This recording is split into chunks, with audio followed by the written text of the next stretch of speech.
So hello friends, welcome back to my another new video. So friends, नोंथांमोननो दिनैनि video जों जेनाखि इउटिउबनि माखासे गोदान आपडेट्सफोरनि सोमोन्दै नोंथांमोननो खोन्थानो सानो आरोखि ना। ओके स' जेनाखि इउटिउबाव माखासे फिचार्स दं आरोखि ना, जोंनि जेनाखि जोङो बे फिचार्स माखासे फिचार्सफोरखौ जोङो मोननो थाखाय मा गावबागाव इउटिउब चेनेलाव जेनाखि बे माखासे फिचार्सफोरखौ मोननो थाखाय जोंनि चेनेलावहाय मा 1000 साबस्क्राइबार थानाय जानांगौमोन आरोखि ना आगोलहाय। दा मा 1000 साबस्क्राइबारनि गोनांथि गैला आरोखि ना। ओके स' जोङो जेनाखि बे फिचार्सखौ जोङो जेनाखि आगोलाव मा 1000 साबस्क्राइबार दंबासो बे फिचार्सखौ मोनोमोन नङा होमबा? जेनाखि बे फिचार्सखौ दा जोंनि चेनेलावहाय मा 500 साबस्क्राइबार थाबानो जोङो मा जेनाखि बे माखासे फिचार्सखौ जोङो जोंनि चेनेलावहाय मा मोननो हासिगोन आरोखि ना जोङो एबारनिफ्राय।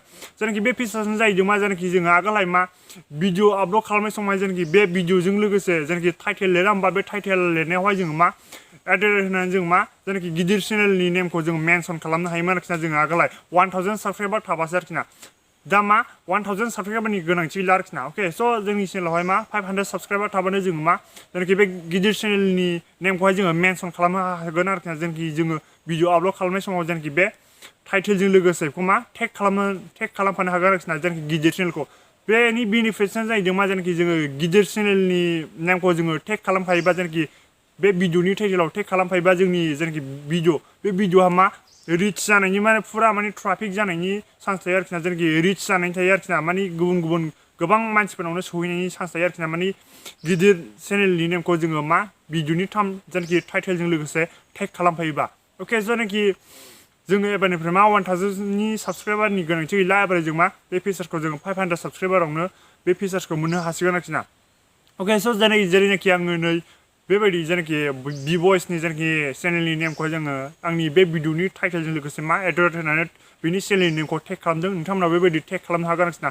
बेनि बेनिफिट्सआ जाहैदों मा जोंनि चेनेलाहाय आरोबाव मा जेनाखि चेनेलनि जेनाखि बे भिडिअहाय मा रिच माने फुरा ट्राफिक फैनायनि चान्स थायो आरोखि ना। माने बयनावबो जेनाखि भइसनि जेनाखि जेनेबा आङो जेनाखि हमना लादो जेनाखि आङो बे भिडिअहाय आङो भइसनि चेनेलनि नेमखौ टेग खालामदों। भइस सार्च खालामोबा इउटुबावहाय मा सार्च बाराव भइस होननानै सार्च खालामोबा आंनि बे भिडिअआबो रिच आउट जानायनि चान्स थायो आरोखि ना। बेबायदिबा नोंथांनि टाइटेल आरो थाम्बनेला थिगबा सोरबाफोर आरोबावखौ नायनो चान्स थागोन।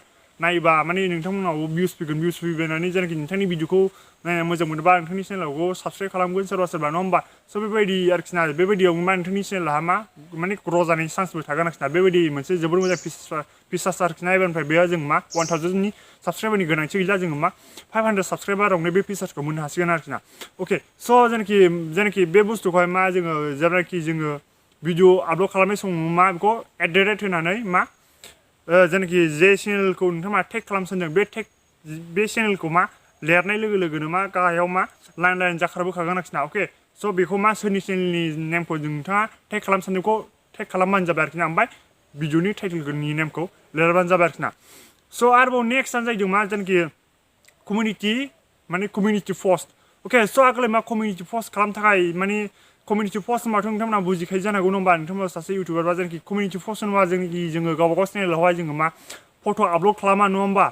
जेनाखि जों कमिउनिटि पस्टआवहाय मा जोङो मा कमिउनिटि पस्ट नोंथांनि चेनेलावहाय इनेबल जायोबा जों मा गावबागाव चेनेलाव जोङो मा फट'बो आपल'ड खालामनो हायो आरो माखासे टेक्स्ट लिरनानै जेनाखि मेसेजफोर लिरनानै जोङो मा बेखौ मा पस्ट खालामनो हायो आरोखि ना। कमिउनिटि पस्ट होनोबा नै बेबायदिखौ होनना बुङो आरोखि ना। बे जाहैदों मा कमिउनिटि पस्ट। बे कमिउनिटि पस्टखौ नोंथाङा जेनाखि बे कमिउनिटि पस्ट फिचार्सखौ जोङो गावबागाव चेनेलाव मोननो थाखाय आगोलहाय मा 1000 साबस्क्राइबारनि गोनांथि दंमोन आरोखि ना। स' दा मा 1000 साबस्क्राइबारनि गोनांथिबो गैला आरोखि ना दाहाय। दा बेखौ मा जोङो मा नोंथांनि चेनेलावहाय 500 साबस्क्राइबार थाबानो जों मा बे कमिउनिटि पस्ट खालामनाय जेनाखि बे फिचार्सखौ एबारहाय मोननो हासिगोन आरोखि ना।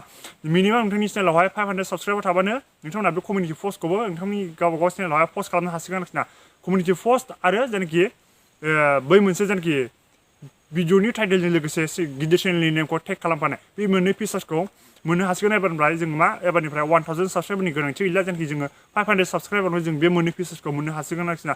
अके स' फ्रेन्ड्स आइ हप नोंथांमोना भिडिअखौ नायनानै बुजिबाय जानांगौ। नोंथांमोना दिनै भिडिअखौ नायनानै भिडिअखौ लाइक खालामदो आरो शेयार खालामदो। नोंथाङा जुदि चेनेलखौ साबस्क्राइब खालामो जेनाखि साइडआव थानाय बेल आइकनखौ प्रेस खालामो जेब्लानाखि गोदान भिडिअ आपल'ड खालामो बेनि नटिफिकेसनखौ मोननो थाखाय। स' फ्रेन्ड्स दिनै थेंक्स फर वाचिं बाय बाय।